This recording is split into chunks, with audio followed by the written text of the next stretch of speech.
પ્રિય વૈષ્ણવો, જય શ્રી કૃષ્ણ. આજે આપણે માત્ર એક ચરિત્ર સાંભળવાના નથી, પરંતુ આપણે એક જીવના ભજનથી લઈને લીલામાં પ્રવેશ સુધીનો યાત્રાનો અનુભવ કરવાના છીએ.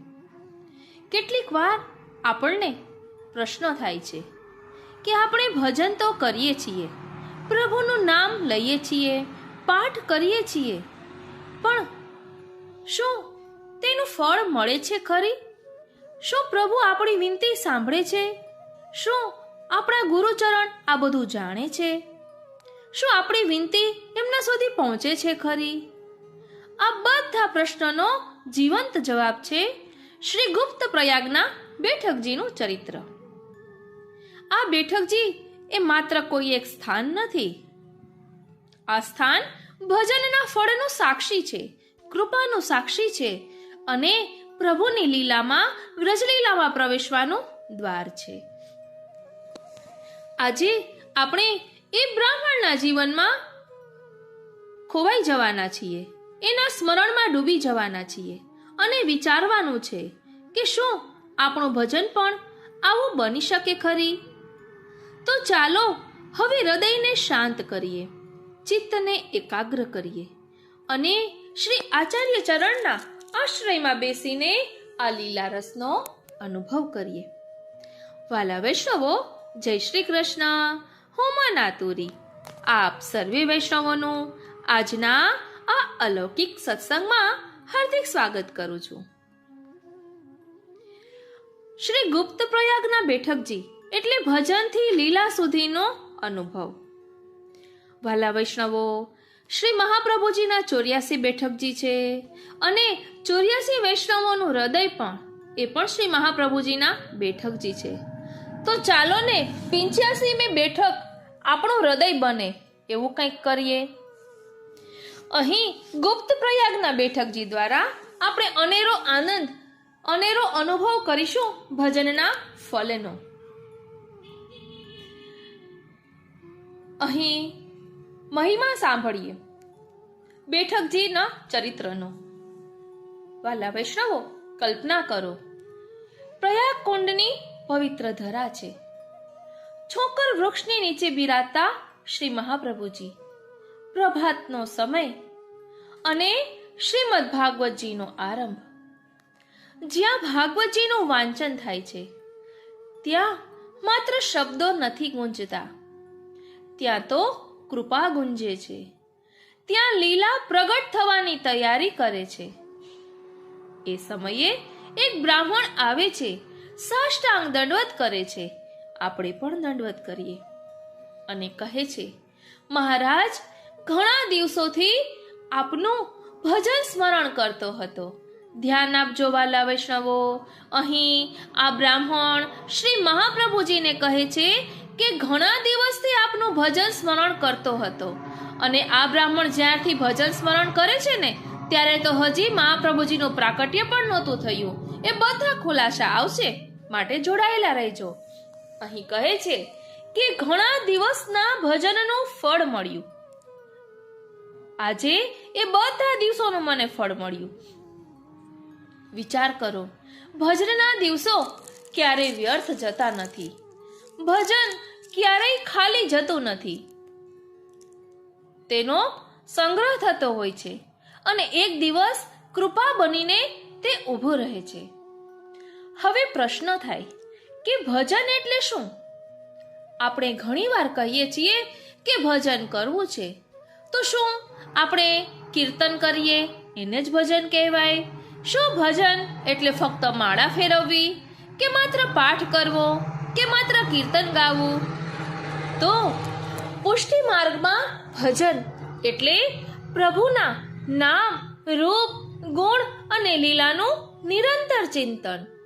એક પલ પણ એવી ન જાય કે જેમાં પ્રભુના લીલાનું ચિંતન થતું ના હોય. અને જેના સ્વરૂપમાં ખોવાયેલા હોઈએ ને, એનું જ ભજન થઈ શકે. જ્યારે ચિત્ત વારંવાર એક જ સ્વરૂપ તરફ દોડે ત્યારે તે ભજનનું રૂપ ધારણ કરે છે. જ્યારે હૃદયમાં ગુરુચરણ સિવાય બીજું કંઈ ટકતું નથી, તે ભજન. જ્યારે જીવ સ્વીકારી લે કે હું કાંઈ નથી, મારું સર્વસ્વ મારા પ્રભુ છે, તે ભજન. અહીં આ બ્રાહ્મણ નિત્ય શ્રીમદ ભાગવતજીનો પાઠ કરતા. ભાગવતજી એ માત્ર કોઈ ગ્રંથ નથી, પરંતુ પ્રભુનું નામાત્મક સ્વરૂપ છે. દશવિધ લીલાઓથી યુક્ત હરિનું સાક્ષાત સ્વરૂપ એટલે શ્રીમદ ભાગવતજીનું ભજન, એટલે લીલાનું ભજન. પ્રભુ દશવિધ લીલા સહિત ભાગવતજીમાં બિરાજે છે. શરણાગતિ એટલે ભજનનું હૃદય. બ્રાહ્મણ અંતે શરણમાં આવે છે અને કહે છે કે મહારાજ, મારો ઉદ્ધાર કરો, મને શરણે લો. આ છે ભજનનું શિખર, જ્યાં જીવ પોતાની શક્તિ છોડે છે અને ગુરુની કૃપા પર ટકી રહે છે. અહીં એક સૂક્ષ્મ ભાવ છે. ભજન તો જીવ કરે, પણ તેની પૂર્ણતા ગુરુ આપે છે. પૂર્વ સંસ્કાર અને કૃપાના સંયોગની વાત કરીએ તો આ બ્રાહ્મણ પહેલા પંઢરપુરમાં રહેતો હતો. નિત્ય ભાગવતજીનો પાઠ કરતો. શ્રી વિઠ્ઠલનાથજી તેના પર પ્રસન્ન થયા. વરદાન માંગવા કહ્યું તો આ બ્રાહ્મણે વરદાનમાં માંગ્યું કે મને વ્રજલીલાના દર્શન મળે.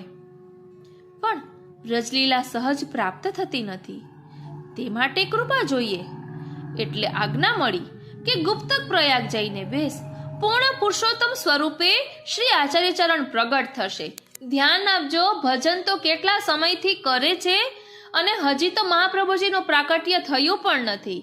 પણ અહીં સ્વયં શ્રી વિઠ્ઠલનાથજી, કે જેને આપણે અત્યારે વિઠોબાના નામે ઓળખીએ છીએ, એ સ્વયં કહે છે કે પૂર્ણ પુરુષોત્તમ સ્વરૂપે શ્રી આચાર્ય ચરણ પ્રગટ થશે અને તેઓ તારો મનોરથ પૂર્ણ કરશે.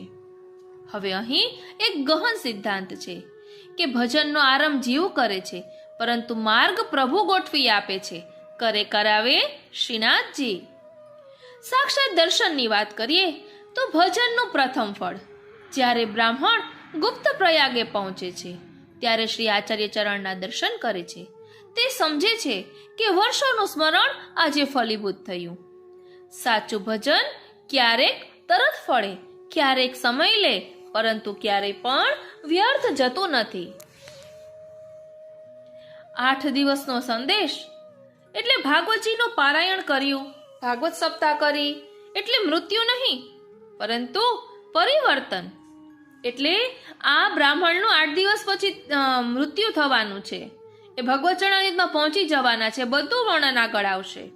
એટલે કહે છે કે 8મા દિવસે તારો કાલ આવશે અને શ્રી ગિરિરાજજીની તળેટીમાં ફરી તારો જન્મ થશે. તો ગોપીનાથ ગ્વાલ બનીને જન્મીશ, શ્રીનાથજીની ગાયોની સેવા કરીશ.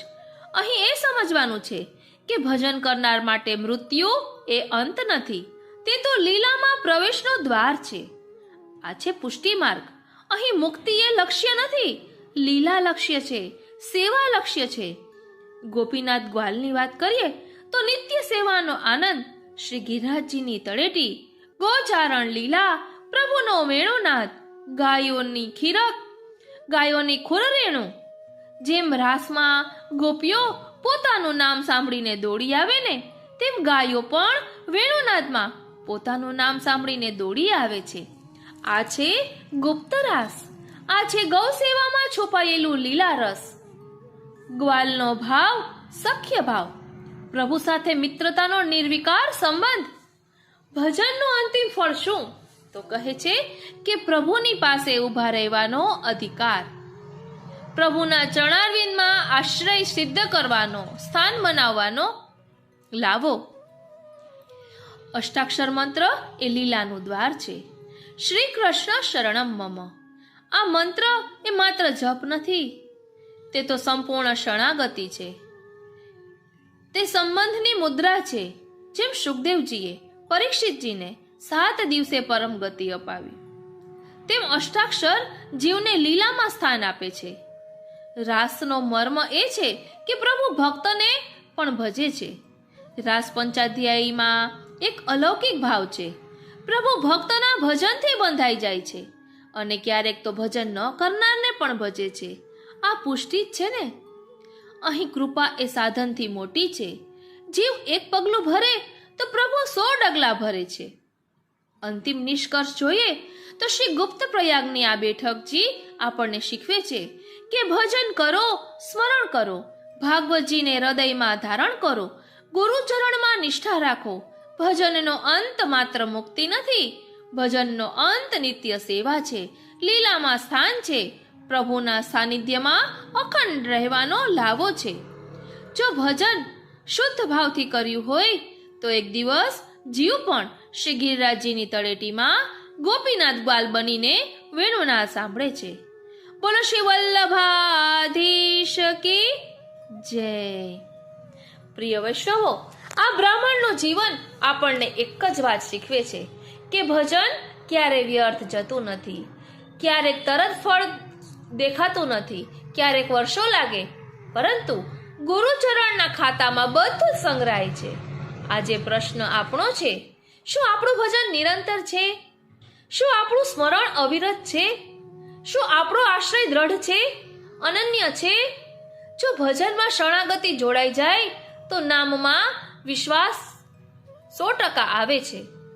જો અષ્ટાક્ષર હૃદયમાં ધબકવા લાગે, એટલે જ્યારે અષ્ટાક્ષર હૃદયમાં ધબકવા લાગે ત્યારે જીવનો અંત સંસાર નથી પરંતુ લીલા છે. ભજનનો અંત મુક્તિ નથી પણ સેવા છે. મૃત્યુ એ અંત નથી પણ ગિરિરાજજીની તળેટી છે. અને કદાચ એક દિવસ જ્યારે વેણુનાદ ગુંજે અને આપણું નામ સંભળાય ત્યારે આપણે પણ દોડી જઈએ. આ છે ગુપ્ત પ્રયાગના બેઠકજીનો મહિમા. આ છે ભજનનું પરમ ફળ. ચાલો પ્રભુના ચરણારવિંદમાં વિનંતી ધરીએ કે હે શ્રી આચાર્ય ચરણ, અમને પણ આપ કૃપા કરીને એવું ભજન આપો, એવું સ્મરણ આપો, એવો આશ્રય આપો કે અંતે અમે પણ આ લીલાઓનો અનુભવ કરી શકીએ. બોલો શ્રી વલ્લભાધીશ કી જય. પ્રિય વૈષ્ણવો, વચનામૃતમાં સાંભળ્યું હતું કે આપણે જે વિશે સત્સંગ કરતા હોય ને તે પુસ્તકનો આધાર લેવો જોઈએ. અહીં આપણે બેઠક ચરિત્ર વિશે સમજી રહ્યા છીએ, તો ચાલો વ્રજભાષામાં બેઠક ચરિત્ર ખૂબ સુંદર રીતે વર્ણવેલું છે અને તેની સાથે સાથે ભાગવતજીની વાર્તા સંગતિ પણ છે. તો ચાલો તેનું રસપાન કરીએ. બોલો શ્રી वल्लभाधीश की जय। अब श्री आचार्य जी महाप्रभु की बैठक माधव सरस्वती पे है। तहाँ आप स्नान किए, पाछे माधव राय जी के दर्शन करी आप मूल द्वारिका को पधारे। तहाँ ते गुप्त प्रयाग पधारे। तहाँ प्रयाग कुंड के ऊपर जो छोकर के नीचे वृक्ष बिराजे, तहाँ आप बिराजे। तब दामोदर दास ने आज्ञा किए, जो सारस्वत कल्प में मुख्य प्रयागराज तीर्थ यही हते। वहाँ श्री गंगा यमुना कुंड है। पाछे आप प्रयागराज में स्नान करी अपनी बैठक में पधारे। दूसरे दिन सवेरे आपने श्री भागवत जी को पारायण आरंभ कियो। तब एक ब्राह्मण आयो, वाने आई के साष्टांग दंडवत करी और विनती करी, जो महाराज मैं बहुत दिनन सो आपको भजन स्मरण करत हतो, सो सब दिन को फल आज सिद्ध भयो है। तब आप आज्ञा किए, जो तू पहले कहाँ रहतो हतो और यहाँ कब को आयो है? तब वह ब्राह्मण ने विनती करी, जो महाराज मैं पहले पंढरपुर में रहतो हतो। तब मैंने अपने मन में यह विचार्यो, जो सब शास्त्र में मुख्य श्रीमद् भागवत जी है, सो श्रीमद् भागवत जी को मैं नित्य पाठ करतो। तब श्री विठलनाथ जी प्रसन्न भये और आज्ञा किए, जो तू वर मांग, यानी वरदान मांग। तब मैंने यह वर मांगियो, जो मुख व्रतलीला के दर्शन होए। तब आप आज्ञा किए, जो ते ऐसो वर मांग्यो है जो काहू ते दियो ना जाए। એટલે કે તે એવું વરદાન માંગ્યું છે કે જે કોઈથી આપી શકાય એવું નથી, પરંતુ મેરો વરદાન ખાલી ન જાય ગો, એટલે મેં તને વરદાન આપવાનું કહ્યું છે એટલે એ ખાલી નહીં જાય। ताते प्रभास क्षेत्र के पास गुप्त प्रयाग है, तहाँ तू जाय के बैठ। थोड़े से दिन में श्री पूर्ण पुरुषोत्तम को अवतार होएगो।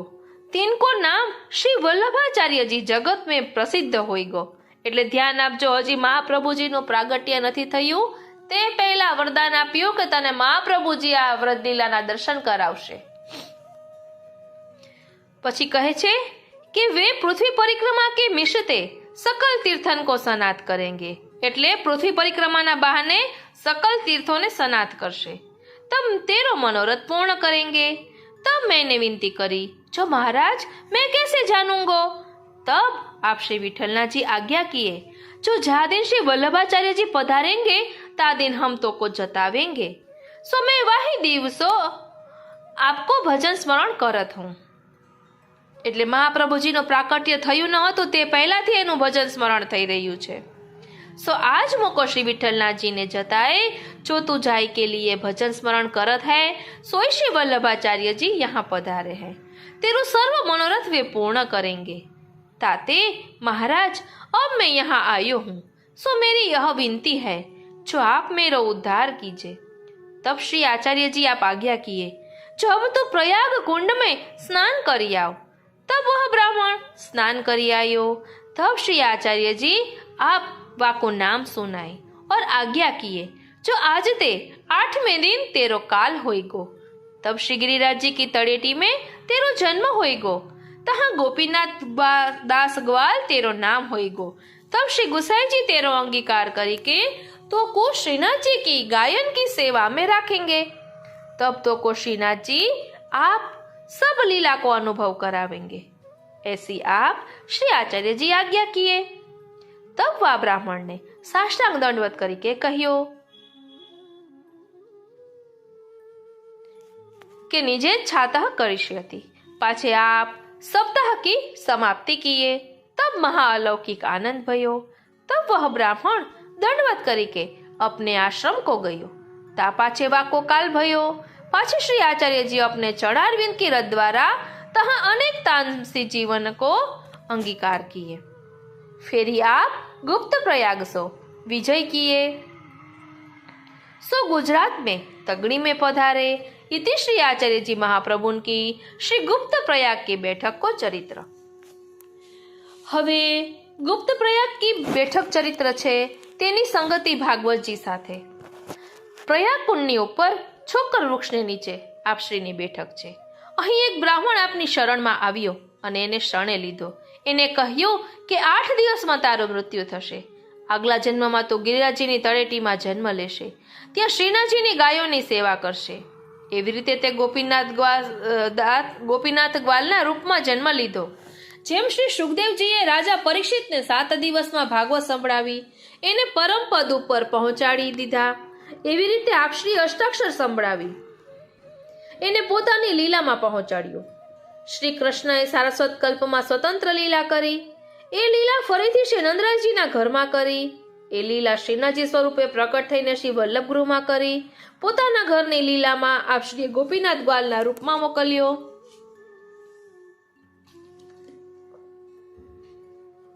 વ્રજલીલામાં ગ્વાલ સાખ્ય સાયુજ્યવાદ ભક્તિ છે। ગ્વાલનો વેશ શ્રી ઠાકોરજી રાખીને ગ્વાલોમાં રહે છે, સર્વદા હંમેશા સાથે રહે છે। ઓ શ્રીનાથજી, ગ્વાલનું જીવન બધી કલાઓથી સંપન્ન હોય છે। નૃત્ય, ગાન, વાદ, યુદ્ધ અને બીજા પણ આ ગાયોની સેવાથી ગોવર્ધનમાં આશ્રયમ સેવાની અલૌકિક ભાવના સિદ્ધ થાય છે। આ ગુપ્ત રીતનો નિત્ય રાસ છે। જેમ વેણુનાદમાં પોતાનું નામ સાંભળીને ગોપીઓ કૃષ્ણની પાસે પહોંચી જતી, એવી રીતે આ ગાય પણ સંધ્યા આરતીની પહેલા વેણુમાં પોતાનું નામ સાંભળીને ગોકુલ ખીરકમાં પધારતી હતી। જેમ રાસમાં ગોપીઓનું નૃત્ય છે, તેવું કાંજગાઈમાં ગાયોનું નૃત્ય છે। કીર્તન સંગતિ જોઈએ તો આજ ભલો દિન હેરી માઈ પ્રગટે શ્રી વલ્લભ જગભૂપ લક્ષ્મણ ગૃહ અતિ હોત બધાઈ માંગ ગાવત નારી અનુપ દાન દેત मन भायो लक्ष्मण अधिक दयाल स्वरूप रसिकन के प्रभु वल्लभ भूर पर आए भाग्य न निज रूप। प्रिय वैष्णवो, आवी कृपा श्री वल्लभनी छे। આપણે વલ્લભાખ્યાનમાં પણ ગાઈએ છીએ ને કે જેને શ્રી વિઠ્ઠલનાથ વિચારે રે, તેને પ્રગટ પદાર્થ ચારે રે, ઉપરાંત ભજન ફલ આપે રે, ઉપરાંત ભજન ફલ આપે રે, વ્રજ મંડલ સ્થિર કરી સ્થાપે રે, એવો માર્ગ શ્રી વલ્લભ વર્ણો રે, એવો માર્ગ શ્રી વલ્લભ વર્ણો રે, જ્યાં પ્રવેશ નહીં વિધિ હરનો રે. ઓ શ્રીનાથજી, ઓ શ્રીનાથજી, ઓ શ્રીનાથજી. પ્રિય વૈષ્ણવો, વૈષ્ણવના જીવનમાં કશુંય સહજ નથી હોતું. દરેક પ્રસંગ પાછળ કૃપાનો એક સૂક્ષ્મ પ્રવાહ વહેતો હોય છે. આજે આપણે જે બ્રાહ્મણનો પ્રસંગ સાંભળ્યો એ બ્રાહ્મણનો અંત નથી, એ તો એક નવી શરૂઆત છે. શ્રી ગુસાઈજીની કૃપાથી એ જ જીવ ફરી જન્મે, ગોપીનાથ ગ્વાલ સ્વરૂપે. વિચાર કરો, જીવ બદલાયો, જન્મ બદલાયો, પણ સંબંધ બદલાયો નથી. આ છે કૃપાનો દોર. એટલે શ્રી મહાપ્રભુજીની કૃપાથી, શ્રી ગુસાઈજીની કૃપાથી એમને આ વ્રજલીલાના દર્શન થયા. એટલે આ શું સૂચવે છે કે શ્રી વલ્લભ ને શ્રી વિઠ્ઠલમાં કોઈ ભેદ નથી. આ છે કૃપાનો દોર. અને તેથી જ અહીં ગોપાલનું સ્મરણ ખૂબ અર્થપૂર્ણ બને છે. ગોપા મધુરા ગાવો મધુરા. આ પંક્તિ હવે ફક્ત કાવ્ય નથી રહેતી, આ તો એ જીવની યાત્રા બની જાય છે. ગોપાલ એટલે જે જીવનું પાલન કરે, અને મધુરા એટલે મધુર અનુભવ. અને જ્યારે જીવ ગોપાલના આશ્રયમાં આવે ને, ત્યારે જીવન કડવું રહેતું નથી, મધુરું બની જાય છે. હવે અહીં એક ઊંડો પ્રશ્ન ઊભો થાય કે ભજન એટલે શું? શું ફક્ત ગાવું કે શબ્દોનું પઠન, કે પછી ભજન એટલે ઓળખાણ? યમનાષ્ટપદી એ પણ એક પ્રકારનું ભજન જ છે ને, પણ માત્ર છંદબદ્ધ સ્તુતિ નથી. એ શ્રી યમુનાજીના સ્વરૂપનું જ્ઞાન છે. શ્રી યમુનાજીને મહારાણીજી કહ્યા છે. જ્યારે આ ભજન હૃદયમાં દ્રઢ થાય, જ્યારે શ્રી યમુનાજી પ્રત્યે ભાવ જીવંત થાય, ત્યારે વૈષ્ણવ શ્રી યમુનાજી પર પગ મૂકતો નથી.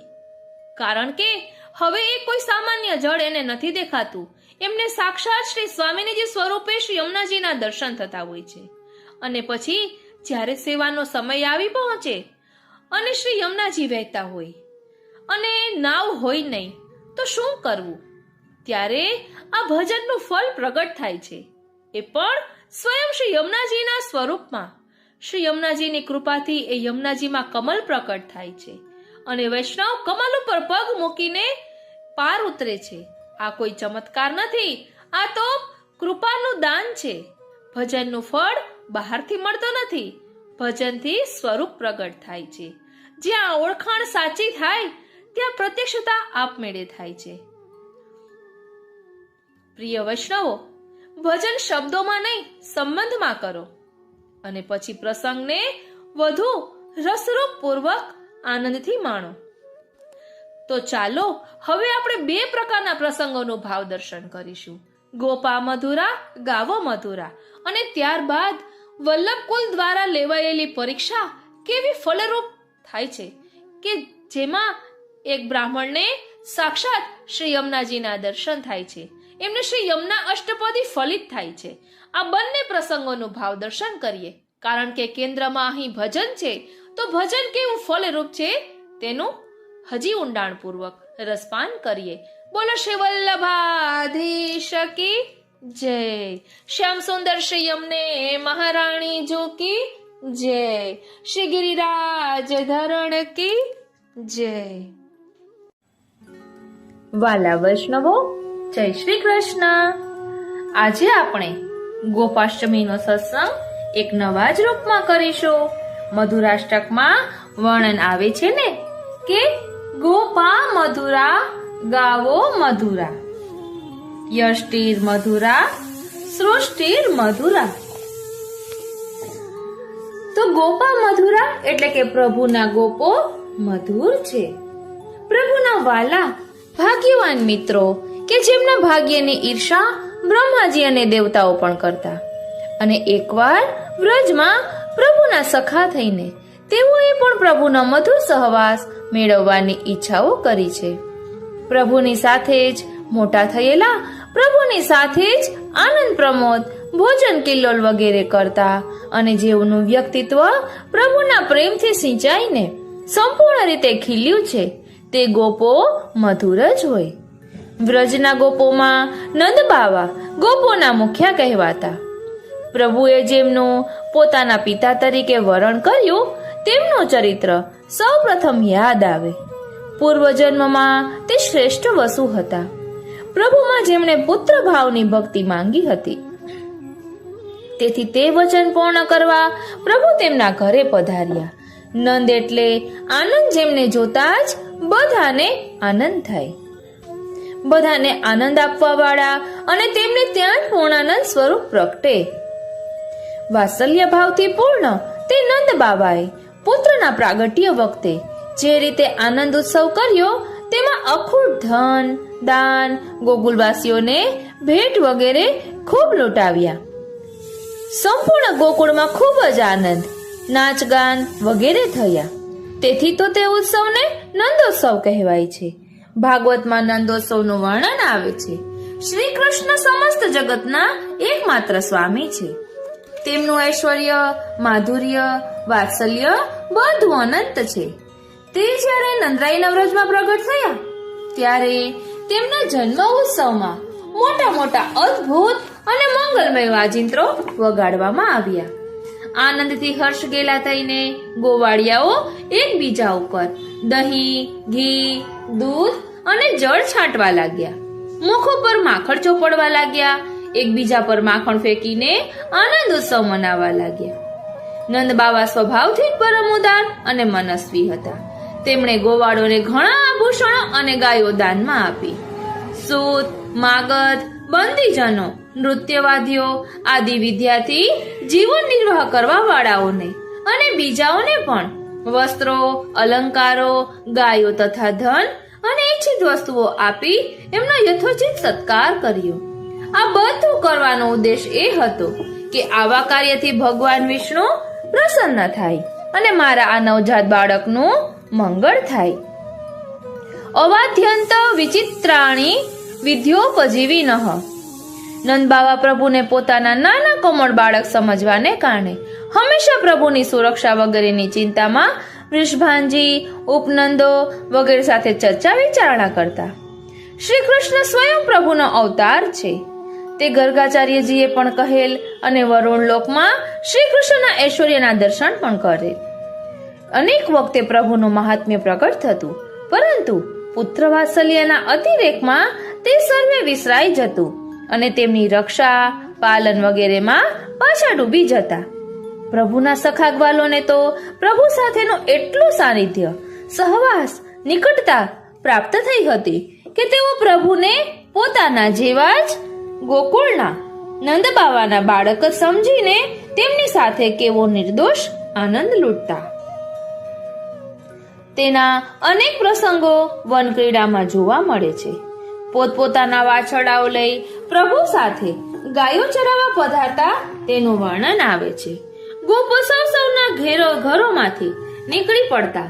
પ્રભુના અગણિત વાછરડાઓ સાથે તે સૌના હજારો વાછરડાઓ ભેગા કરી બાળ રમતો કરતા નીકળતા. ત્યારે માર્ગમાં પ્રભુ સાથે પરસ્પર આવી ક્રીડાઓ કરતા. ત્યારે માર્ગમાં આવી ક્રીડાઓ કરતા કોઈ એકબીજાના શીકા, વાંસળી, છડી કંઈક ને કંઈક ચોરી લેતા. પછી પકડાઈ જાય ને ત્યારે હસતા હસતા દૂર ફેંકીને આપી દેતા. ક્યારેક શ્યામ સુંદર આગળ નીકળી જતા ત્યારે તેમનો સ્પર્શ કરવા માટે પહેલા હું આ પ્રમાણે આપસમાં હરીફાઈ કરતા અને પ્રભુ તરફ દોડી જતા અને તેમનો સ્પર્શ કરીને આનંદમગ્ન થઈ જતા. કોઈ ગ્વાલ વાંસળી વગાડે, કોઈ શૃંગનાદ કરે, કોઈ ભમરાઓ સાથે ગુંજારવ કરતા, કેટલાક કોયલો સાથે ટહુકા કરતા, કેટલાક ગોપો ઉપર ઉડતા પક્ષીઓની નીચે છાયા જોઈ તેની સાથે દોડતા, કેટલાક હંસોની સાથે ચાલતા, તો કેટલાક ગોપો બગલાઓની વચમાં બેસી જતા, કેટલાક મોરો સાથે નૃત્ય કરતા તો કેટલાક ઝાડની ડાળીઓ પરથી લટકતા વાંદરાઓના પૂંછડા ખેંચતા, કેટલાક પૂંછડાઓ પકડી ઝાડ પર ચડતા, કેટલાક વાંદરાઓ સાથે ચાડાઓ કરતા, તો કેટલાક ગોપો તેમની જેમ વૃક્ષો પરથી કૂદતા, કેટલાક દેડકાઓ સાથે કૂદતા, કેટલાક નદીના પ્રવાહમાં નહાતા, તો કેટલાક પાણીમાં પોતાનો પડછાયો જોઈને આનંદ કરતા, કેટલાક પોતાના શબ્દોના પડઘાઓની રમત રમતા. કૃષ્ણ વત્સૈરઃ પ્રતિસ્વનાન. આટલું મુક્ત અને નિર્દોષ બાળપણ હતું ગોપોનું. પ્રભુની સાથે કેટલા અભય, પ્રફુલ્લિત અને રસમગ્ન હતા. તેથી જ આગળ સુખદેવજી કહે છે, આ પ્રભુ કોઈક માટે બ્રહ્મ સ્વરૂપ, કોઈક માટે સ્વામી, આરાધ્ય દેવ, આવા આનંદરૂપ શ્રી કૃષ્ણની સાથે રમનારા આ બાળકો કેટલા પુણ્યશાળી હશે. ઇત્થમ સતામ કૃત પુણ્ય પુંજાહા. ફરી તેઓ આગળ કહે છે કે ઘણા જન્મો સુધી દુઃખ અને પરિશ્રમ વેઠીને, ઇન્દ્રિયોને અને અંતઃકરણને વશમાં કરીને પણ યોગીઓ માટે પણ ભગવાન શ્રી કૃષ્ણના ચરણ કમળની રજ સુલભ નથી. તે જ ભગવાન સ્વયં જે ગોપ બાળકોની આંખો સામે રહીને હંમેશા રમતા રહે છે. આવા ગોપ બાળકોના સૌભાગ્યનો મહિમા આથી વિશેષ શું હોઈ શકે? યદ પાદ વ્રજો કસામ. નંદ બાવાને છોડાવવા પ્રભુ વરુણ લોકમાં જાય છે. ત્યાં વરુણ દેવે અનેક પ્રકારે પ્રભુની સ્તુતિ કરી, ક્ષમા માંગી. તેઓએ પોતાના ગણો સાથે મળીને પ્રભુના પૂજન, અર્ચન, સ્તુતિ, આરતી વગેરે કર્યા. નંદ બાવાએ આ સર્વ વાત વ્રજમાં આવીને અન્ય વ્રજવાસીઓ ભાઈ બંધુઓને કરી. વરુણ લોકના ઐશ્વર્ય, સુખ સંપત્તિની વાત કરીને પુત્ર શ્રી કૃષ્ણના ચરણોમાં વરુણ દેવ નમીને પ્રણામ કરી રહ્યા હતા. તે સર્વ વિશે જણાવ્યું. ત્યારે તે વ્રજવાસીઓને ઘણી ઉત્સુકતા થઈ કે ભગવાન જગદીશ્વર આપણા સ્નેહી થઈને આવ્યા છે, તો ક્યારેક અમને પણ તેમનું વૈકુંઠ ધામ બતાવે. પ્રભુ તેઓની અભિલાષા જાણીને કરુણાસભર થઈને તે ગોપોને માયાના અંધકારથી અતીત પોતાનું પરમ ધામ દેખાડ્યું. શ્રી યમુનાજીના બ્રહ્મ સ્વરૂપ ધારામાં તેઓને ડૂબકી મરાવી પોતાના પરમ ધામનું દર્શન કરાવ્યું. તે દિવ્ય ધામ જોઈને નંદ વગેરે ગોપજનો વિસ્મિત થઈ ગયા. બધા વેદો ભગવાનની સ્તુતિ કરે છે. આવા અનેક પ્રકારે દર્શન કર્યા, પરંતુ આવું દિવ્ય ધામ જોઈને પણ જાણે તેઓ પાછા આવીને બધું ભૂલી ગયા અને પ્રભુ સાથે ફરી તે જ પુત્ર મિત્ર ભાવનો આનંદ લૂંટવા લાગ્યા. તેઓ એ રસમાં એટલા ડૂબેલા હતા કે આવા વૈકુંઠના વૈભવ માણવાનું પણ તેઓને ફરી મન ન થયું. આ ગોવાળો ગામડાઓના અજ્ઞાન કે અબુદ્ધ બાળકો ન હતા. ઘણા ગોપો તો દેવતાઓ જ પ્રભુની આજ્ઞાથી ગોપ બાળક સ્વરૂપે બ્રજમાં જન્મ્યા હતા. એમાંના ઘણા ગોપ બાળકોને પ્રભુની ગૂઢ લીલાની દિવ્યતાનું જ્ઞાન હતું. તેથી તેઓને ચિરહરણ જેવી અંતરંગ લીલામાં પણ સાથે રાખ્યા છે. આ ગોપોનું પ્રભુ સાથે આટલું સાનિધ્ય હોવા છતાં પણ તેમનું મહાત્મ્ય જ્ઞાન હોવાથી પ્રભુ સાથે ઉચ્ચ પ્રકારની ભક્તિથી પણ જોડાયેલા હતા. તેમના સમર્પણ વિશે શ્રી સુખદેવજી કહે છે, ગોપ બાળકોએ પોતાના શરીર, સુરત, ધન સંપત્તિ, સ્ત્રી, પુત્ર, ભોગ અને કામનાઓ બધું જ શ્રી કૃષ્ણને સમર્પિત કરી દીધું હતું. આવું ગોપ બાળકોનું સ્વરૂપ હતું કે જેઓને મહાત્મ્ય જ્ઞાન પૂર્વકનો સુદ્રઢ સ્નેહ હતો.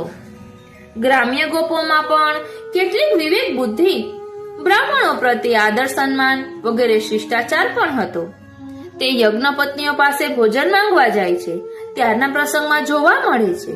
જ્યારે કૃષ્ણ બલદેવ ગાયો ચરાવતા વનમાં દૂર નીકળી ગયા અને ગ્વાલોને ભૂખ લાગી, ત્યારે તેઓ પ્રભુની આજ્ઞાથી યજ્ઞ કરતા બ્રાહ્મણો પાસે ભોજન લેવા ગયા. તેઓ તે યજ્ઞશાળામાં જઈ પહેલા તો તેમણે જમીન પર પડીને દંડવત પ્રણામ કર્યા અને પછી હાથ જોડીને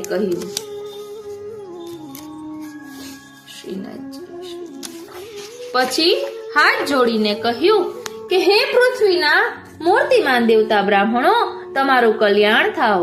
આપને વિનંતી છે કે અમે વ્રજના ગોવાળો છીએ અને ભગવાન શ્રી કૃષ્ણ અને બલરામજીની આજ્ઞાથી અમે આપની પાસે આવ્યા છીએ. તેમણે તમારી પાસે ભાત ભોજનની સામગ્રી માંગી લાવવા કહ્યું છે. હે ભૂમિ દેવાહા રામ ચ ઉદિતાન. આ રીતે પ્રભુની સાથે રહેવા વાળા તેમના મિત્રો જે હંમેશા બાળ ચેષ્ટાઓમાં અને તોફાનોમાં જ મગ્ન લાગે, તેઓના વ્યક્તિત્વમાં પણ કેટલું વિવેક, ગાંભીર્ય, શાણપણ જણાય છે. પ્રભુના આટલા અંતરંગ અને કૌટુંબિક સંબંધો હોવા છતાં પ્રભુ તરફની તેમની ભક્તિનું અતિ ઉત્કૃષ્ટ ઉદાહરણ ઉદ્ધવજી સાથે તેઓએ પ્રભુ માટે પાઠવેલ સંદેશામાંથી મળે છે. ઉદ્ધવજી શ્રીમદ ગોકુલથી મથુરા પાછા પધારતા હતા ત્યારે તેઓને વિદાય આપવા સૌ રથ પાસે આવે છે. નંદબાવા વગેરે ગોવાળો અનેક પ્રકારની ભેટ સામગ્રીઓ લઈને તેમની પાસે આવે છે અને અશ્રુભીના નેત્રોથી તેઓએ અતિશય પ્રેમપૂર્વક કહ્યું, હે ઉદ્ધવજી, હવે તો અમે એ જ ઈચ્છીએ છીએ કે અમારા મનની એક એક વૃત્તિ, અમારો એક એક સંકલ્પ શ્રી કૃષ્ણના ચરણારવિંદને આશ્રિત રહે. તેમની સેવા માટે જ તે સંકલ્પો ઉદ્ભવે અને તેમનામાં જ જોડાયેલા રહે. અમારી વાણી નિત્ય નિરંતર તેમના જ નામોનું ઉચ્ચારણ કરતી રહે. શરીર તેમને પ્રણામ કરવા, તેમની આજ્ઞાનું પાલન અને તેમની સેવામાં લાગેલું રહે. હે ઉદ્ધવ, અમે તો સાચું કહીએ છીએ. અમને મોક્ષની બિલકુલ પરવા નથી, બિલકુલ ઈચ્છા નથી અને ભગવાનની ઈચ્છાથી અને પોતાના કર્મો પ્રમાણે તે યોનિમાં જન્મ લઈએ, ત્યાં શુભ આચરણ કરીએ, દાન આપીએ અને તેના ફળ સ્વરૂપે અમારો શ્રી કૃષ્ણ પ્રતિ ઉત્તરોત્તર પ્રેમ વધતો રહે. હે પરીક્ષિત, નંદબાવા વગેરે ગોપોએ આ પ્રમાણે શ્રી કૃષ્ણ ભક્તિથી ઉદ્ધવજીનું સન્માન કર્યું. તમ નિર્ગતમ કૃષ્ણ પાલિતામ. ઘરે પધારેલ ઉદ્ધવજી જેવા જ્ઞાનીનું પણ શ્રી કૃષ્ણ ભક્તિથી ગોપોએ સન્માન કર્યું. આ ગોપોએ પ્રભુને પાઠવેલ સંદેશામાં પોતાના સુખ માટેનું કંઈ જ નથી માંગ્યું, વ્રજમાં પાછા પધારવાનું પણ નહીં. તેઓએ તો સર્વ ઇન્દ્રિયોથી પ્રભુમાં સમર્પણ અને પ્રેમ માંગ્યો. આવા સંપૂર્ણ રીતે પ્રભુના પ્રેમમાં ડૂબેલા અને સાથે સાથે સંપૂર્ણ રીતે પ્રભુમાં સમર્પિત તથા સર્વ રીતે તે મધુર સ્વરૂપની સાથે સતત જોડાયેલા ગોપો મધુર છે. ગોપા મધુરા આ રીતે અહીં વિરમે છે. હવે છે ગાવો મધુરા. ગાવો મધુરા એટલે પ્રભુની ગાયો મધુર છે.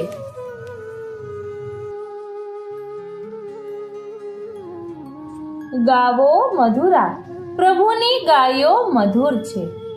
વ્રજના કૃષ્ણને યાદ કરીએ તો તેમની પ્રિય ગાય વગર અધૂરા જ લાગે. ગાયોને ગળે લગાડતા કૃષ્ણ, ગાયના થનમાંથી દૂધ આરોગતા કૃષ્ણ, દૂધની ચરણ ગૂંઠણ પર ધરીને દૂધની ધાર કાઢતા કૃષ્ણ, અસંખ્ય ગાયોની વચમાં વેણું વગાડતા તે ગોપાલ કૃષ્ણ. વેદોમાં ગાયોનું મહાત્મ્ય ખૂબ વર્ણવેલ છે. વેદોમાં ગાયની પૂજા અંતર્ગત ગાયના એક એક અંગને સ્પર્શ કરીને બોલવાના મંત્ર, તેની પરિક્રમા અને તેની પૂંછડી માથે ચડાવવાનું મહાત્મ્ય, ગાયની નીચેથી નીકળવું, આ સર્વેથી અસંખ્ય પાપોનો નાશ અને પુણ્ય પ્રાપ્ત કરવાનું ફળ બતાવેલ છે. વૈષ્ણવ તંત્રમાં પણ ગોલોચનનું તિલક, ગાયની પૂંછડીના સફેદ કેશમાંથી બનેલ ચમર ઢાળવું વગેરે ઉપાયો દ્વારા આસુરી તત્વથી બચવા જેવા મહાત્મ્ય બતાવ્યા છે. આયુર્વેદ શાસ્ત્રમાં પણ પંચગવ્ય એટલે ગૌમૂત્ર, ગોબર, દૂધ, દહીં અને ઘી આ પંચગવ્યના તત્વો અમૃત સમાન બતાવેલ છે. તેની અનેક પ્રકારની ઔષધિઓ પણ દર્શાવેલ છે. માટે જ ગાયને માતા જેટલું મોટું અને પવિત્ર ઉપનામ મળે છે. તેથી શ્રી કૃષ્ણએ પણ ગાયની સેવા કરી જગતમાં તેનું મહાત્મ્ય તો વધાર્યું. ઉપરાંત તે અતિ પવિત્ર ગાયને પોતાના સ્પર્શ, શુશ્રૂષા અને પ્રેમથી મધુર બનાવી. વ્રજની રજમાં પ્રભુના ચરણો સાથે વિપુલ પ્રમાણમાં ગાયોની રજ પણ મિશ્રિત છે, માટે આજે પણ વ્રજની રજને ભક્તો માથે ચડાવે છે. શ્રી કૃષ્ણ પણ ગાયોની વચમાં પધારે ત્યારે તે રજ ઉડીને તેમના કેશ ઉપર આવે, જાણે પ્રભુ પણ તે રજને માથે ચડાવતા હોય. નંદ બાવાની લાખો ગાયો હતી, બધી સોનાના શ્રૃંગારથી સજ્જ, કંઠમાં સોનાની ઘંટડી, સુવર્ણથી મઢેલ શીંગ, નુપુર વગેરેથી સુશોભિત. સાંજના સમયે ગાયો યમુના કિનારેથી લીલું લીલું ઘાસ ચરીને તૃપ્ત થઈને ભરેલા થન સાથે આવતી હોય. તે સમયે ગોધૂલીના સમયે વ્રજના વનમાંથી અને ગલી ગલીમાંથી ચારેય બાજુથી આવતી અસંખ્ય ગાયોને કારણે સંપૂર્ણ વ્રજમાં તે પવિત્ર રજના વાદળો છવાઈ જતા, જાણે પવિત્ર અંધકાર છવાઈ જતો, અને ગાયોની ઘંટડીઓના અવાજોથી આખા વ્રજમાં મંગળ ધ્વનિ ગાજી ઉઠતો. જ્યાં સુધી તે ઘંટડીઓનો અવાજ પહોંચે ત્યાં સુધી કોઈ અસુર તત્વ કે અમંગળ તત્વ પહોંચી ન શકે. તેથી ચારેય દિશાઓમાં મંગળ છવાઈ જતો અને આતુર વ્રજભક્તોને પ્રભુ પધાર્યાની વધાઈ મળી જતી. આજે પણ ગૌધૂલીનો સમય મંગળ મુહૂર્ત જ કહેવાય છે. વ્રજની આ અતિ સુંદર, હુષ્ટપુષ્ટ, અતિ ઊંચી અને મોટા ખાંધવાળી ગાયો માટે એક પૌરાણિક કથા છે. પૃથ્વી પર એક સમયે અનાજની અછત અને અતિશય રોગચાળો ફેલાયો હતો. સૌ દેવતાઓ આ આપત્તિનો ઉપાય મેળવવા શિવજી પાસે કૈલાશ ધામ ગયા. શિવજી પાર્વતીજી સાથે વિહાર માટે કૈલાશની ગુફામાં હતા અને બહાર તેમના પ્રિય સેવક નંદીને બેસાડ્યા હતા. કોઈ પણ સંજોગોમાં કે કોઈ પણ આપત્તિ કાળમાં કોઈને અંદર પ્રવેશ ન કરવા દેવાની આજ્ઞા હતી. તેથી દેવતાઓએ નંદીને પૃથ્વી પરની આ અતિ વિકટ પરિસ્થિતિ વિશે સમજાવી અંદર મોકલ્યા. તે અંદર જાય તો તેનો ઉપાય મળી શકે. નંદીએ અંદર જઈને શિવજીને સર્વ પરિસ્થિતિ જણાવી અને જવાબ લઈ આવી દેવતાઓને મળ્યા. પરંતુ નંદી તે સમયે સેવાથી નિવૃત્ત હતા, તેથી ખૂબ ભાંગ પીધેલ હતા. તેથી શિવજીનો જવાબ તેમણે ઊંધી રીતે દેવતાઓને સમજાવ્યો. શિવજીએ પરિસ્થિતિના ઉકેલ રૂપે કહ્યું હતું કે ભૂતલ પર મનુષ્યો એકવાર ભોજન કરે અને 3 વાર સ્નાન કરે, જેથી સૌનું સ્વાસ્થ્ય પણ સુધરે અને અનાજની અછત પણ ન રહે. પરંતુ નંદીએ તેનાથી વિપરીત સંદેશો આપતા લોકો 3 વાર ભોજન કરવા લાગ્યા અને 1 વાર સ્નાન. તેથી તે પરિસ્થિતિ વધારે ગંભીર થઈ ગઈ અને જ્યારે શિવજીને આ સર્વે હકીકતની જાણ થઈ ત્યારે તેમણે નંદીને ભૂતલ પર જવા શ્રાપ આપ્યો કે જેથી ધરતીની પરિસ્થિતિ સુધરે. નંદીએ ઘણી ક્ષમા યાચના કરી ત્યારે શિવજીએ કહ્યું, ભૂતલ પર જન્મ તો લેવો જ પડશે, પણ પ્રભુ શ્રી કૃષ્ણ વ્રજમાં જન્મ લેશે ત્યારે તેઓ તારા ઉપર સવારી કરશે, ત્યારે તારે મુક્તિ થશે અને શિવલોકમાં ફરીથી સેવામાં આવીશ. તેથી તે અતિ શક્તિશાળી નંદીએ વ્રજમાં જન્મ લીધો અને તે પુષ્કળ ગૌશાળામાં જતો. તેથી તેના સંસર્ગથી ગાયોની અને બળદોની સંખ્યામાં વ્રજમાં પુષ્કળ વધારો થયો અને તે તંદુરસ્ત હુષ્ટપુષ્ટ ગાયોને કારણે વ્રજમાં જાણે દૂધ દહીંની નદીઓ વહેવા લાગી અને તેવા જ બળદો થકી ભૂમિ પુષ્કળ ધન ધાન્યથી સંપન્ન થઈ. ગૌમૂત્ર અને ગોબરને કારણે હરિયા ભર્યા ખેતરો, ઘાસના મેદાનો અને તે થકી સૌનું સ્વાસ્થ્ય પણ સુધર્યું અને ધીરે ધીરે સમસ્ત પૃથ્વી પર તેની અસરો થઈ. માટે વ્રજમાં પુષ્કળ ગૌધન હોય એમ કહેવાય છે અને આજે પણ તે વ્રજની ગાયો શિવજીના નંદીની વંશજ કહેવાય છે. શ્રી કૃષ્ણએ ગોવર્ધન ધારણ કર્યું ત્યારે કામધેનુ ગાય ભૂતલ પર આવીને પોતાના સંતાનો સાથે પ્રભુની સ્તુતિ કરે છે. તેણે તેના દૂધથી પ્રભુને અભિષેક કરાવીને ગોવિંદ નામથી શ્રી કૃષ્ણને સંબોધિત કર્યા. વ્રજમાં કામધેનુ ગાય આવી પરંતુ પ્રભુના સંગનો, પ્રભુની સેવાનો અને સ્પર્શનો લાભ તો વ્રજની મધુર ગાયોને જ મળ્યો, જેમણે પ્રભુના પ્રિય માખણ, દૂધ, છાશ વગેરે પુષ્કળ ગોરસથી તે વિશ્વભરને પણ તૃપ્ત કર્યા. આવો અમૂલ્ય સેવાનો લાભ લીધો તે ગાયો મધુર છે. આ વ્રજની ગાયોને પ્રભુ વેણુનાદ કરી આનંદિત કરી દેતા. પ્રભુ ગિરિરાજી ઉપરથી વેણુનાદ કરે એટલે દૂર દૂર વનમાંથી સૌ ગાય પ્રભુ પાસે આવી એકઠી થઈ જતી. તે ગાયોને પ્રભુ ગૌશાળામાં બાંધતા, છોડતા, દૂધ કાઢતા અને તે પ્રિય ગાયને ગળે લગાડી દેતા અને પોતાના મૃદુ સ્પર્શનો આનંદ આપતા. ગાયોની દિનચર્યા તો એકમાત્ર ઘાસ ચરવું જ હોય, પરંતુ જ્યારે પ્રભુ વેણુનાદ કરે ત્યારે તેઓના મુખમાં ઘાસના તણખલા પણ એમ જ રહી જતા અને કાન ઉપર કરીને જાણે તે અધર સુધા કાનમાં ભરી લેવા માંગતી હોય ને તેમ સ્થિર થઈ જતી. વાછડાઓના મોઢામાં દૂધના ઘૂંટ એમ જ રહી જતા. આ રીતે પ્રભુના અધર સુધાના પાન થકી પણ તે ગાયો વિશેષ મધુર થઈ. પ્રભુ પોતાની માળાના મણકા ગણતા ગણતા ગાયોની ગણતરી કરતા. કદમના વૃક્ષ પર ચડીને તેમના નામ લઈ લઈને બોલાવતા. 13 કદમ ત્યારે તેઓ એવી રોમાંચિત થઈ જતી કે તેમના થનમાંથી દૂધની ધારાઓ વહેવા લાગતી.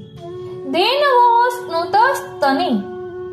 બ્રજની ગાયો તંદુરસ્ત તો હતી જ, પરંતુ આ પ્રમાણેના પ્રભુના પ્રેમના સિંચન થકી તે પ્રફુલ્લિત ગાયોને કારણે સંપૂર્ણ વ્રજ હર્યું ભર્યું અને ગોરસના રેલમછેલથી અતિ સંપન્ન થયું. અને તે ગાયોને કારણે સૌના તન તો સ્વસ્થ થયા અને મન હૃદયનો આનંદ રસ તે ગોરસની જેમ જ વ્રજમાં વહ્યો. અને જ્યારે બ્રહ્માજીએ વત્સોનું હરણ કર્યું અને પ્રભુએ વત્સોના સ્વરૂપ ધર્યા ત્યારે તો તે ગાયો પોતાના વત્સ સ્વરૂપ કૃષ્ણના સંગથી વિશેષ મધુર થઈ ગઈ. બ્રહ્માજી પણ પોતાની સ્તુતિમાં પ્રભુને કહે છે, હે મારા સ્વામી, જગતના મોટા મોટા યજ્ઞો સૃષ્ટિના પ્રારંભથી લઈને હજી સુધી આપને પૂર્ણ રૂપે તૃપ્ત કરી શક્યા નથી, પરંતુ ધન્ય છે વ્રજની આ ગાયોને અને ગોવાલણોને કે જેમના વાછડા અને તેમના બાળક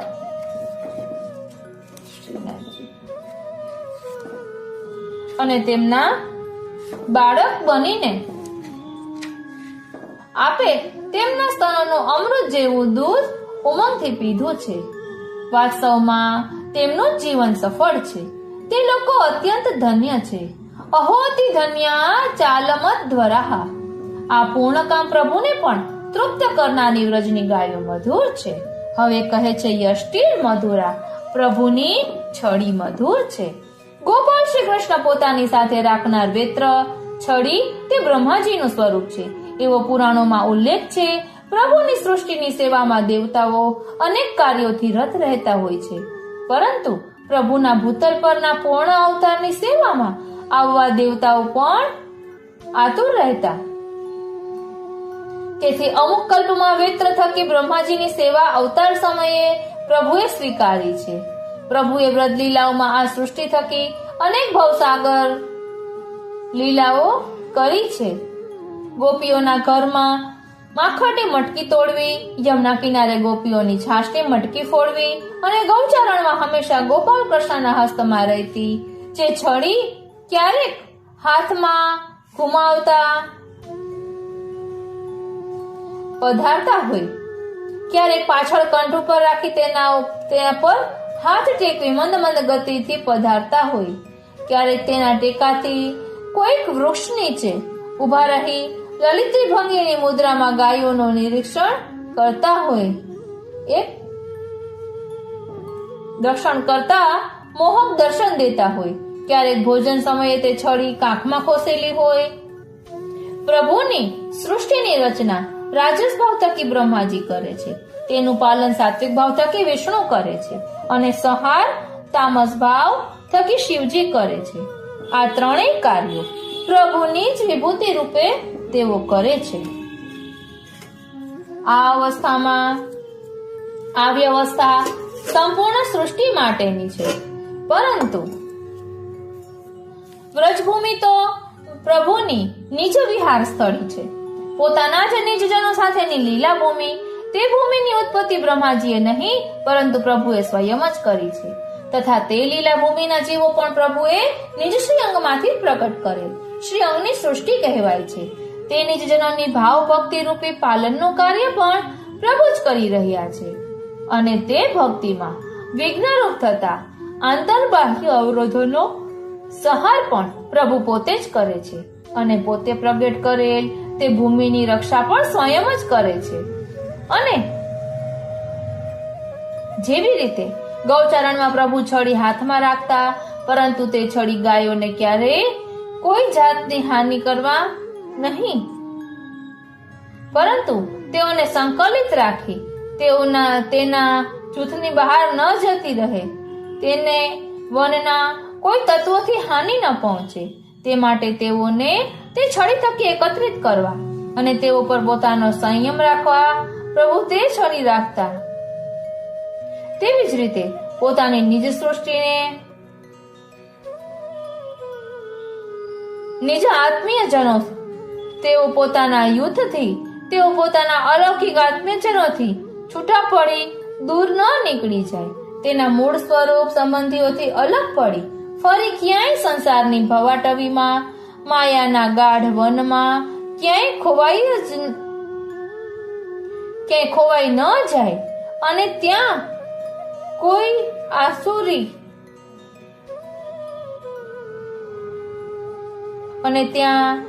આસુરી તત્વ એટલે કે કોઈ દુસંગ ન લાગી જાય. તેથી તેની જ જનો પોતાનાઓની વચમાં જ રહે અને પ્રભુના પણ સાનિધ્યમાં રહે. તે રીતે તેઓ પર સંયમ રાખી તેઓનું પાલન કરે છે. ગાયોની જેમ નિજજનોને પ્રભુ પોતાના પ્રેમથી પુષ્ટ કરે છે અને તેની ઇન્દ્રિયોની બહિર્મુખતા અને આંતરિક દોષો જેવા આવરણનો સંહાર કરે છે. આ રીતે આ સૃષ્ટિનું દરેક રીતે પાલન પણ પ્રભુ સ્વયં જ કરે છે. માટે પ્રભુએ પોતાના મહાત્મ્ય રૂપ છડી ધરી છે.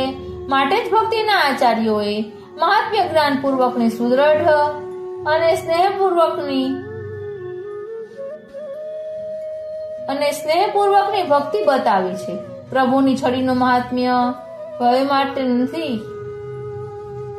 પરંતુ ભક્તિમાં આ વિશેષ અભય પ્રદાન કરવા માટે છે કે પ્રભુ સામર્થ્યવાન છે. આશ્રિતજીવોને વિખૂટા નહીં પડવા દે કે પોતાનાથી વિમુખ પણ નહીં થવા દે.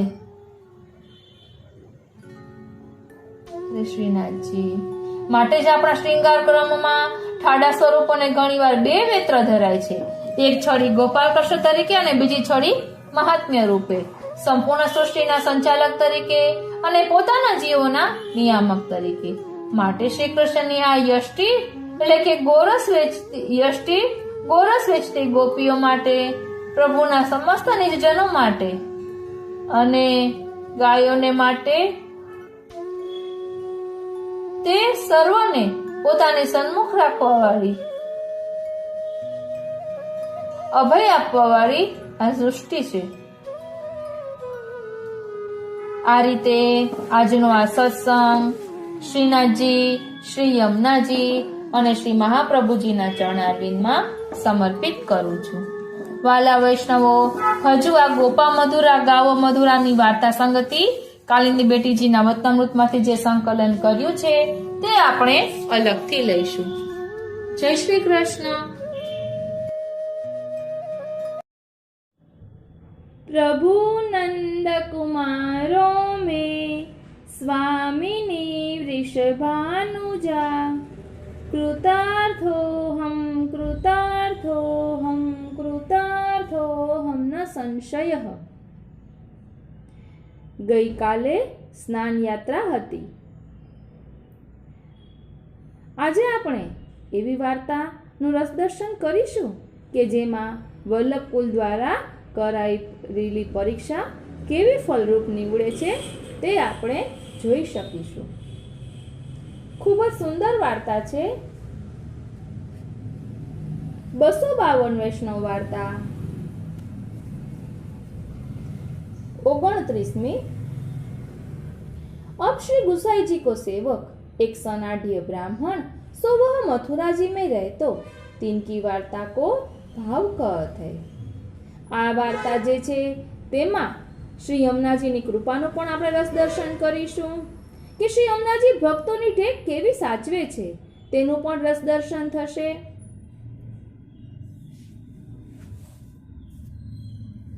અને ગુસાઈજી દ્વારા યમુનાજીનું મહાત્મ્ય દર્શાવતું સ્તોત્ર આ વૈષ્ણવની વિનંતીથી શ્રી ગુસાઈજી એમને શીખવે છે, તે પણ આમાં આપણે જોઈશું.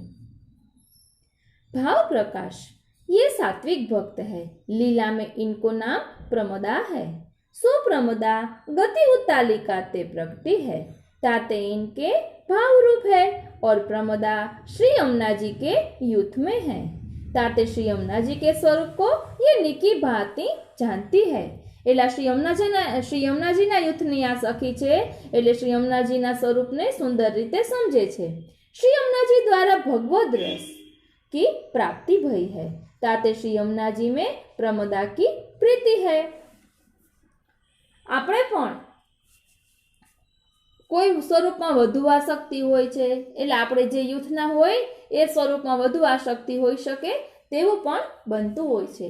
આપણે જાણીએ છીએ બધા જ સ્વરૂપ એક જ છે, છતાં આપણો ઝુકાવ એક સ્વરૂપ પ્રત્યે વધુ હોય છે. ये मथुरा में सनाढ़ ब्राह्मण के जन्म्यो, 100 बरस 20 को भयो. ता समय श्री गुसाई जी आप अडेल ते विजय करी मथुरा जी में आए बिराजे. तहा श्री गुसाई जी आप नित्य विश्रांत घाट संध्या करण को पधारते, पाछे केशवराय जी के दर्शन को पधारते. सो एक दिन यह ब्राह्मण केशवराय जी के दर्शन को गयो हतो. ता समय श्री गुसाई जी आप केशवराय जी के मंदिर में मथुरिया 2400 श्री यमुना जी को महात्म्य कहत हते. सो या ब्राह्मण ने यह बात सुनी. तब तो यह ब्राह्मण अपने मन में विचार कियो, जो इनकी शरणी जाए, इनके सेवक हुजिए तो आछो. पाछे श्री गुसाई जी आप केशवराय जी के दर्शन करे अपने घर पधारे. तब यह ब्राह्मण हो श्री गुसाई जी के संग आयो. पाछे श्री गुसाई जी आप श्री नवनीत प्रिया जी की राजभोग आरती किए. ता पाछे अपनी बैठक में आई बिराजे. तब यह ब्राह्मण 2 हाथ जोड़ी विनती कियो, जो महाराज कृपा करी मोको सेवक कीजिए. तब श्री गुसाई जी या की शुद्ध भाव देखी या ब्राह्मण को नाम सुनाए. पाछे एक व्रत कराए, दूसरे दिन निवेदन कराए. तब यह ब्राह्मण श्री गुसाई जी से फेरी विनती कियो, जो महाराज कृपा करी मोको श्री यमुना जी को स्वरूप समझाइए. तब श्री गुसाई जी या की दीनता देखी, ताही समय श्री यमुनाष्टपदी करी वाको दीनी. पाछे श्री गुसाई जी आप या ब्राह्मण को आज्ञा किए, जो तू याको पाठ नित्य करियो. ध्यान आपजो, અહીં યમનાષ્ટપદીનું ફળ એમનું મહાત્મ્ય આપણને સમજાશે. શ્રી ગુસાઈજીએ આજ્ઞા કરી કે જો તું યાકો પાઠ નિત્ય કર્યો, આજ્ઞામાં બળ છે. तब यह ब्राह्मण विनती कियो, जो महाराज हम अज्ञानी जीव है, ताते कृपा करी याको भाव समझाए तो आछो. तब श्री गुसाई जी याको यमुनाष्टपदी को भाव खोली के कहियो. तब तो यह ब्राह्मण श्री यमुना जी के स्वरूप में मगन होई गयो. यमुनाष्टपदीनो भाव जाण्या बाद आ वैष्णव यमुनाजीना स्वरूपमां एकदम मगन थई गयो. आमे यमुनाजीना युथनी सखी छे, एटले यमुनाजीमां वधु आसक्ति छे. पाछे वह ब्राह्मण श्री गुसाईजी से विनती कियो, जो महाराज कृपा करी मोको श्री यमुना जी की सेवा पधराई दीजिए, तो हूँ इनकी सेवा करूं. तब श्री गुसाई जी आप या ब्राह्मण को श्री यमुना जी की रेणुका एक थैली में दे कहे, जो तू इनकी आछी भांति सेवा करियो तो को श्री यमुना जी कृपा करी सब अनुभव जतावेंगे. पाछे यह ब्राह्मण श्री गुसाई जी को दंडवत करी घर आयो. ता दिन ते यह ब्राह्मण श्री यमुना जी को स्वरूपात्मक करी जानन लाग्यो. वार्ता प्रसंग 1.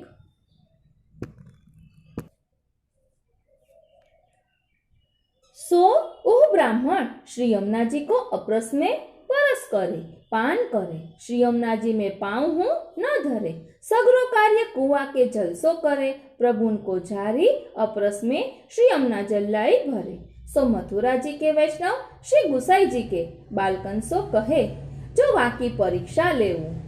तब श्री गिरधर जी नाही किए। એટલે ધ્યાન આપજો, અહીં બીજા વૈષ્ણવે કહ્યું કે આની પરીક્ષા લેવી જોઈએ, ત્યારે ગિરધરજીએ ના કહી। જો वैष्णव की परीक्षा लेनी नहीं, काहे ते ये अपराध है। पाछे और बालक मिली के वाको नाव पर बैठारी के ले गए। बीच में पुलिन हो तहाँ जाए बिराजे। और नाव वारेन सो कहे जो पार जा, बुलावे तब आइयो। इतने करत प्रहर दिन रहियो। तब उन विनती करी जो महाराज मेरे नाइवे को समय भयो है, नाव मंगाइए। सो नाव मंगाई के सगरे बालक नाव पर चढ़े और वासो कहे तो पुलिन में बैठी, हम कहे तब तू नाव पर चढ़ियो। सो वह बैठियो रहियो पुलिन में, और वे तो नाव चलाई पार आई। तब तो वह वहां चिंता आर्त सो प्रंति होन लाग्यो। तब कमल प्रगट भय और श्री यमुना जी या को दर्शन दे के यासो कहे जो या कमल चढ़ी के तू जा। तब वह आयो। सो यह बात सब बालकन ने पारते देखी। सो सब बालक या की सराहना करन लागे। पाछे सब मिली के श्री गिरधर जी सो यह प्रकार कहियो। तब श्री गिरधर जी कहे जो यमुनाष्टक यमुनाष्टपदी याही को फलित भयो। भाव प्रकाश। या वार्ता में यह जताए जो वैष्णव को श्री यमुना जी को परस बिना अपरस के न करनो। नावे तो प्रथम कुआं के जल सो नाय, ता पाछे श्री यमुना जी में स्नान करनो। और वैष्णव को टेक राखनी, कहे ते वैष्णव को टेक ही बड़ो धर्म है। सो टेक हती तो या ब्राह्मण को श्री यमुना जी प्रगट दर्शन दे, अपनो अलौकिक स्वरूप जतायो, अलौकिक कमल प्रगट किए। એટલે અહીં વૈષ્ણવની ટેક શ્રી યમુનાજીએ સાચવી। વૈષ્ણવે ટેક હતી કે યમુનાજીમાં પગ ન મૂકે, તો યમુનાજીની કૃપાથી કમલ પ્રગટ થયા। અને આ રીતે બાળકો દ્વારા કરાયેલી પરીક્ષા ગિરધરજીએ તો ના કહી, એટલે બીજા બાળકોએ કરી હશે, આમાં નામ નથી આપ્યું। એટલે પરીક્ષા કરી તો તે પણ કેવી ફળરૂપ નીવડી કે શ્રી યમુનાજીએ સાક્ષાત દર્શન આપ્યા। અને શ્રી યમુનાજી કેટલા કૃપાળુ છે તે આપણે આ વાર્તામાં જોઈ શકીએ છીએ કે ભક્તની ટેક યમુનાજી સાચવે છે, એટલે તો આપણે શ્રી યમુના મૈયા કહીએ છીએ। મૈયા એમના સંતાનોને કઈ રીતે દુઃખી કરી શકે, તેનું ધ્યાન જ રાખે, તેને ક્યાંય પણ આંચ ન આવવા દે। હજી એક પુસ્તક શ્રી યમુના સર્વસ્વ છે, તેમાં ગુજરાતીમાં આ વાર્તાની ટૂંક સાર આપ્યો છે અને ત્યારબાદ યમુનાષ્ટપદી ભાવાર્થ સહિત આપી છે, માટે તે પણ આપણે આજે જોઈશું। મારે ગઈકાલે જ આ કરવું હતું, પરંતુ આ વાર્તા સંગતિનું ચિત્રજી મેં ક્યાંક જોયું હતું, પરંતુ મેં કેટલા પુસ્તકમાં ગોત્યું પણ ન મળ્યું, એટલે પ્રભુ ઈચ્છા માનીને પછી આ રીતે કર્યું। નહીતર મને એમ હતું કે કમલ પ્રગટ થયા અને આ વૈષ્ણવ શ્રી યમુનાજી દર્શન આપે છે વૈષ્ણવને, એવું એક ચિત્રજી મેં ક્યાંક જોયું હતું, પરંતુ કેટલું ગોત્યું મળ્યું નહીં। ગમે ત્યારે મળશે તો હું આપને જરૂરથી શેર કરીશ। ખૂબ ગોત્યું પણ ન મળવાના કારણે પછી આ રીતે કર્યું। શ્રી યમુનાષ્ટપદી। શ્રી ગુસાઈજીનો સેવક મથુરાનો એક બ્રાહ્મણ હતો। તેણે શ્રી યમુનાજીને વિનંતી કરી કે મને શ્રી યમુનાજીનું સ્વરૂપ સમજાવો। ત્યારે શ્રી ગુસાઈજીએ તેની દીનતા જોઈ તેને યમુનાષ્ટપદી કરીને દીધી અને આ બ્રાહ્મણને આજ્ઞા કરી કે તું આનો પાઠ નિત્ય કરજે। ત્યારે આ બ્રાહ્મણે વિનંતી કરી કે મહારાજ, અમે તો અજ્ઞાની જીવ છીએ, તેથી કૃપા કરી ભાવ સમજાવો તો સારું। ત્યારે શ્રી ગુસાઈજીએ તેને યમુનાષ્ટપદીનો ભાવ કહ્યો। તેથી આ બ્રાહ્મણ શ્રી યમુનાજીના સ્વરૂપમાં મગ્ન થઈ ગયો અને વિનંતી કરી કે મહારાજ, કૃપા કરીને મને શ્રી યમુનાજીની સેવા પધરાવી આપો, તો હું એની સેવા કરું। ત્યારે શ્રી ગુસાઈજીએ તે બ્રાહ્મણને શ્રી યમુનાજીની રેણુકા એટલે કે રજ એક થેલીમાં પધરાવી આપીને કહ્યું કે જો તું આ રેણુકા એટલે કે રજની સેવા સારી રીતે કરજે, તને શ્રી યમુનાજી કૃપા કરીને બધો પ્રભુ લીલાનો અનુભવ જણાવશે। પછી તે દિવસથી આ બ્રાહ્મણ શ્રી યમુનાજીને સ્વરૂપાત્મક કરીને જાણવા લાગ્યો અને અપરસમાં જ યમુનાજીનો સ્પર્શ કરે અને પાન કરે, શ્રી યમુનાજીમાં પગ ન મૂકે. પ્રભુની ઝારીજી અપરસમાં શ્રી યમુના જલ લઈ આવીને ભરે. એક વખત મથુરાના વૈષ્ણવે શ્રી ગુસાઈજીના બાળકોને કહ્યું કે આ બ્રાહ્મણની પરીક્ષા લો. ત્યારે બાળકોએ ના કહી, વૈષ્ણવની પરીક્ષા લેવી નહીં, કેમ કે તે અપરાધ છે. પછી બીજા બાળકો તે બ્રાહ્મણને નાવ પર બેસાડીને લઈ ગયા. વચમાં પુલિન હતો, ત્યાં બિરાજ્યા અને નાવવાળાને કહ્યું કે તું પાછો જા, તને બોલાવીએ ત્યારે આવજે. આમ કરતા પ્રહર દિન રહ્યો. ત્યારે તે બ્રાહ્મણે વિનંતી કરી કે મહારાજ, મારે નાવાનો સમય થયો છે, નાવ મંગાવો. ત્યારે નાવ મંગાવી અને બધા બાલક નાવ પર ચડી ગયા અને બ્રાહ્મણને કહ્યું કે તું પુલિનમાં બેસ, અમે કહીએ ત્યારે નાવ ઉપર ચડજે. તે પુલિનમાં બેઠો રહ્યો અને નાવ તો ચાલીને સામે પાર આવી. તેથી તેને બહુ જ ચિંતા થઈ અને વિરહતાપ થયો. ત્યારે કમલ પ્રગટ થયા અને શ્રી યમુનાજીએ તેને દર્શન દઈને કહ્યું કે આની એટલે કે કમલ પર ચડીને તું જા. ત્યારે તે બ્રાહ્મણ કમલ પર ચડીને સામે પાર આવ્યો. આ બધું બધા બાળકોએ કાંઠા ઉપરથી જોયું અને વખાણ કરવા લાગ્યા. અને ત્યારે શ્રી બાળકોએ કહ્યું કે યમનાષ્ટપદી તેને ફલિત થયું.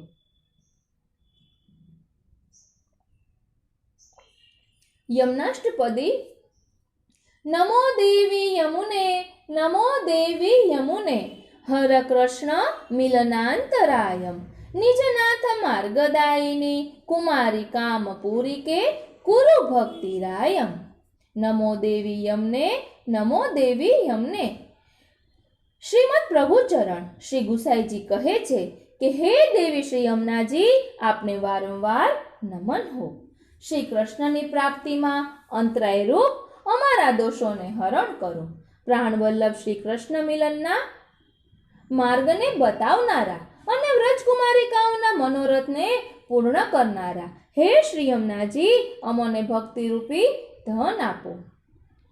મધુપકુલ કલિત કમલાવલી વ્યપદેશ ધારિત, શ્રી કૃષ્ણ યુત ભક્ત હૃદયે સતત મતિ સહિત, હરિભાવના જાત તત્સારૂપ્ય ગદિત હૃદયે.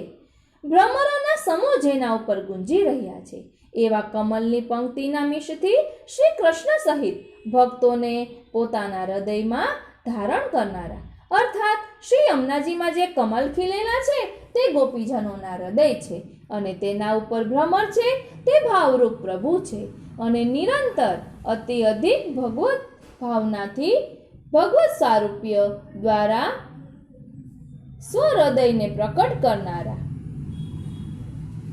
હે શ્રી યમુનાજી, આપને વારંવાર નમન હો. નિજ કુલ ભવ વિવિધ તરુ કુસુમયુત, નિરશોભયા વિલસદલી વૃંદે, સ્મારયસી ગોપી વૃંદ પૂજિત, સરસ વિશ્વપુરા નંદ કંદે. આપના કિનારા પર રહેલા વિવિધ વૃક્ષોના ફૂલોથી મળેલા જળની શોભા દ્વારા તથા જેના પર ભ્રમરોનો સમૂહ વિલાસ કરી રહ્યો છે એવી શોભાથી ગોપીજનોના મધ્યમાં પૂજિત રસિક વ્રજ કિશોરના શ્રી અંગનું આપ સ્મરણ કરાવો છો. એવા આનંદના સમૂહ હે શ્રી યમુનાજી, આપને વારંવાર વંદના હો. ઉપરી ચલ દમલ કમલારુણ દ્યુતિ, રેણુ પરિમલિત જલ ભરેણા મુના, વ્રજ યુવતી કુચ કુંભ કુમકુમારુણ મુરહ, સ્મરયસી માર પિતુ રધુના. હે શ્રી યમને, શ્યામ જલ ઉપર પવનને લીધે હલી રહેલા લાલ છાંયવાળા સફેદ કમલોના પરાગથી મળેલા આપના જલના દર્શનથી આપ વ્રત તરુણીઓના પિનધન સ્તનો ઉપર લાગેલા કુમકુમથી રંગાયેલા કામપિતા ભગવાન શ્રી કૃષ્ણના વક્ષસ્થળનું સ્મરણ કરાવો છો.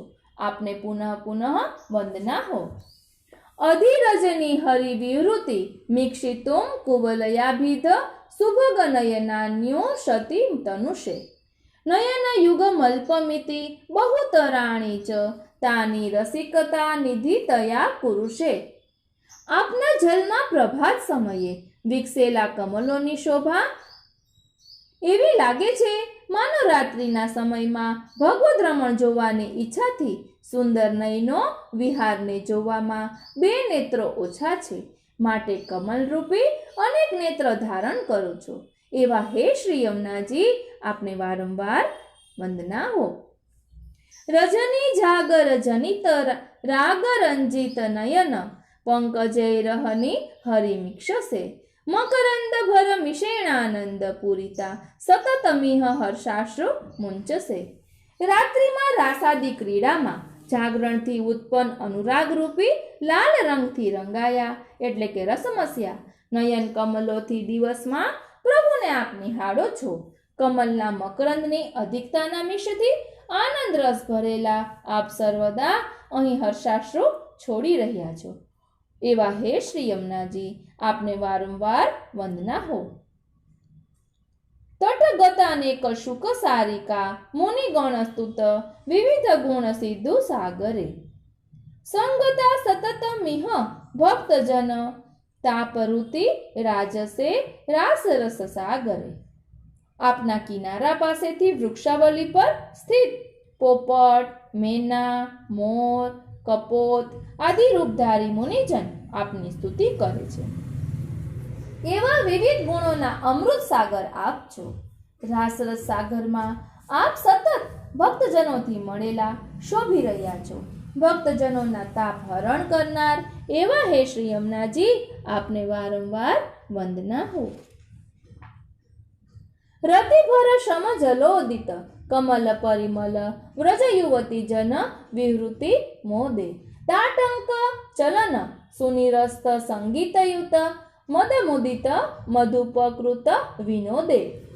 રસિકવર શ્રી કૃષ્ણના સુરત શ્રમ જલરૂપ આપના જલમાં ખીલેલા કમલોના સૌરભ દ્વારા વ્રજયુવતીઓને જલ વિહાર સમયે આપ આનંદ ઉત્પન્ન કરાવો છો. જલ વિહાર સમયે કર્ણફૂલોના ચાલવાથી દૂર થઈ ગુંજારવ કરતા પરાગ મદથી હર્ષિત ભ્રમરો જ્યાં વિનોદ કરી રહ્યા છે, એવા શ્રી યમુનાજી, આપને વંદન હો. નિજ વ્રજ જનાવ નાત્ત ગોવર્ધને રાધિકા હૃદય ગત રુદ્ય કર કમલે રતિમતિ શયિત રસ વિઠ્ઠલસ્યાસુ કુરુ વેણુ નિનાદાહવાન સરલે. પોતાના વ્રજવાસીઓની રક્ષા કરવા માટે શ્રી ગિરિરાજ ધારણ કરી રહેલ અને બંસીના મધુર ધ્વનિથી સહેજ વ્રજની ગોપીઓને પાસે બોલાવી રહેલા શ્રી કૃષ્ણમાં અતિ અધિક રસથી ભરેલા શ્રી વિઠ્ઠલ શ્રી ગુસાઈજીનો પ્રેમ સંપાદન કરવા શ્રી યમુનાજી શીઘ્ર કૃપા કરો. બે શ્લોકથી સમાપ્તિ સૂચક પ્રાર્થના કરે છે કે વ્રજપતિ પરિવૃઢ વલ્લભે કદાત્વ ચરણ સરોરુહ મિક્ષણાસ્પદમ મે તવ તટગત વાલુકા કદાહમ સકલ નિજાંગગતા મોદા કરીશ્યે. ભાવાર્થ: શ્રી વ્રજપતિ પ્રભુના પ્રાણ પ્યારા હે શ્રી યમુનાજી, મને આપના ચરણ કમલના દર્શનનું સૌભાગ્ય ક્યારે મળશે અને ક્યારે હું આપના તીર એટલે કે તટથી વાલુકાને સંપૂર્ણ અંગમાં હર્ષથી લગાવીશ? અર્થાત આવું મહદભાગ્ય ક્યારે ઉદય પામશે જ્યારે આપના દર્શન કરી આપના તટ ઉપર હર્ષિત થઈ લૂટીશ. વૃંદાવને ચારુ બૃહદ્વને મન મનોરથમ પૂરય સુરસુતે દ્રગોચરઃ કૃષ્ણ વિહાર એવ સ્થિતિસ્ત્વદીયે તટ એવ ભૂયાત. હે સુરસુતા શ્રી યમુનાજી, પરમ મનોહર બૃહદ્વંશી વૃંદાવનમાં શ્રી કૃષ્ણચંદ્રની લીલાના દર્શન અને આપના તટ ઉપર નિવાસ થાવ. આ મનોરથ કૃપા કરી પૂર્ણ કરો. શ્રી વિઠ્ઠલેશ્વર શ્રી ગુસાઈજી રચિત શ્રી યમુનાષ્ટપદી અહીં વિરામ લે છે. 84 વૈષ્ણવમાં પણ એક એવી વાર્તા આવે છે કે જેમાં વલ્લભકુલ પરીક્ષા કરે છે કુંભનદાસજીની. એમની પણ એક ટેક હોય છે. તે પ્રસંગ કુંભનદાસજીની વાર્તામાં ખૂબ સુંદર રીતે વર્ણવેલો છે. એટલે વલ્લભકુલના બાળકો કદાચ ગોકુલનાથજી અને હજી કોઈ એક બાલક છે ગિરધરજી કે તેઓ રાતે કુમનદાસજીને વાતો કરતા કરતા લીલા રસમાં મગ્ન કરી હાથ પકડીને લઈ જતા હોય છે. એટલે કુમનદાસજી દેહાનુસંધાન ભૂલી જાય છે. એ રીતે તેઓ ગોકુલ લઈ જાય છે ચાલતા ચાલતા કુમનદાસજીને. અને જ્યાં યમુના કિનારે પહોંચે છે ત્યાં અવાજ આવે છે. તેના કારણે કુમનદાસજીની જે તન્મયતા હોય છે તૂટી જાય છે અને તે થાય છે કે હું આ ક્યાં આવી ગયો. ત્યારે શ્રી ઠાકોરજી પણ એના પદોથી જ રોજ જાગવાનો ઠાકોરજીનો નિયમ, એટલે કુમનદાસજીનો નિયમ કે દરરોજ પદ ગાય પછી જ શ્રીજી બાવા જાગે. અને અત્યારે તો ગોકુલમાં છે તો તેને ખૂબ જ ચિંતા થઈ કે હવે હું કેમ પહોંચીશ. એટલે તો કુમનદાસજી તો હાથ છોડાવીને દોડે છે. તો શ્રી ગુસાઈજી એમની ટેક સચવાવે છે. ગુસાઈજી કહે છે કે તમે મારી પાછળ પાછળ ચાલો, હું તમને ટૂંકા રસ્તે લઈ જઈશ.